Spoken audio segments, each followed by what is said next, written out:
বৃষ্টির দিনে বানিয়ে ফেলুন ঝরঝরে ভুনা খিচুড়ি আর পেঁপে দিয়ে ডিমের ঝোল, যা অসাধারণ খেতে। আসসালামু আলাইকুম, কেমন আছেন সবাই? চলে আসলাম নতুন আরেকটি ভিডিও নিয়ে। তো আমি রান্না করেছিলাম ঝরঝরে ভুনা খিচুড়ি।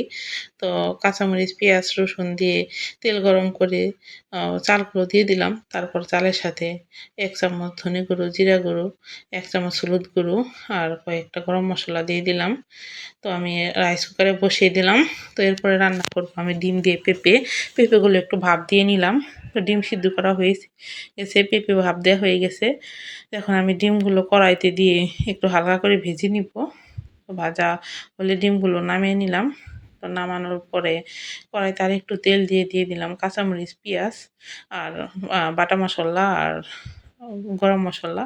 তো এখানে আমি 1/2 চামচ করে সব উপকরণ নিয়েছি। ধনে গুঁড়ো, জিরা গুঁড়ো, মরিচের গুঁড়ো, একটু লবণ আর দিয়েছি একটু আদা বাটা, রসুন বাটা। তো ভালো করে কষিয়ে ঝোল দিলাম।